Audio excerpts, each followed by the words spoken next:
In this lesson, we'll take a closer look at the Analyze an Argument essay. For this task, you're presented with an argument, and you must write a critical analysis of that argument. Specifically, you must critique how well the author's conclusion follows from the evidence. In other words, is the conclusion appropriate given the premises? Well, since analytical writing arguments are typically weak, the conclusion is never appropriate. Your job is to explain why it's not appropriate. Here's an example of a typical argument.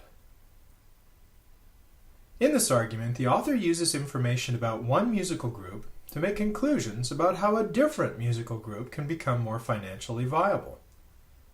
In the instructions, you're directed to respond to the argument, and in your response, discuss what questions you need to ask to better evaluate the conclusion. Here's another example. In this argument, the author takes a handful of limited information and concludes that photographers will be more successful if they work in color rather than in black and white. Here the instructions tell you to respond to the argument, and in your response examine the role that assumptions play in the argument.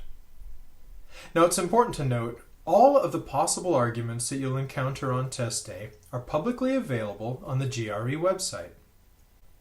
As of May 2014, there were 174 essay prompts for the argument essay. This number may change in the future, but the test makers will continue to make these topics available. With each argument, we'll be given a set of instructions that will direct your essay. In the first example we looked at, the instructions are right here.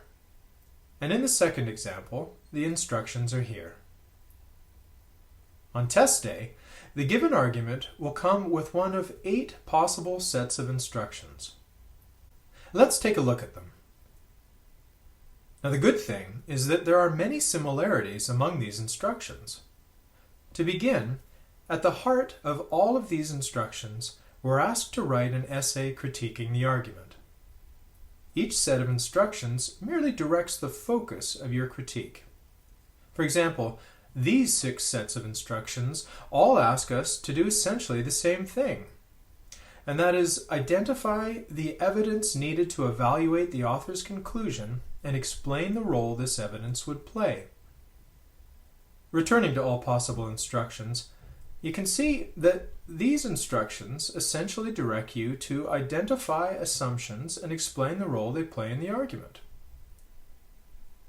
Returning to all possible sets of instructions once again, we can see that this last set of directions essentially directs us to identify other possible explanations and discuss how they could be plausible. So really, each of the 8 possible sets of instruction can be categorized as one of 3 types. In the future, we'll refer to these types as follows. As an aside, it's useful to note that of the 174 publicly available essay prompts, the Type A instructions account for 65% of all instructions. The Type B instructions account for 30%, and Type C accounts for only 5%. Even though these seem to be 3 different types of instructions, our strategy for handling all argument essays will be the same. The only difference will be the emphasis we place on certain components. The strategy is as follows. First step is to identify which category of instructions appears with the argument. The next step is to deconstruct the argument by identifying and summarizing the given premises and the conclusion. From here, once we have a good understanding of the argument, we'll start generating discussion points. To this end, we'll begin listing flaws in the argument. Once we've identified 3 to 5 flaws, we'll choose 2 to 4 flaws to work with. For each of these flaws, we'll identify the underlying assumption or assumptions, we'll explain why the assumption's faulty, we'll provide other possible explanations and/or conclusions, and identify what extra information is needed to evaluate the argument. At this point, we're ready to write our essay with an emphasis on the points dictated by the category of instructions. Finally, once we've written the essay, we should proofread it. And we're done. That's a general overview of the steps to take when tackling the argument essay.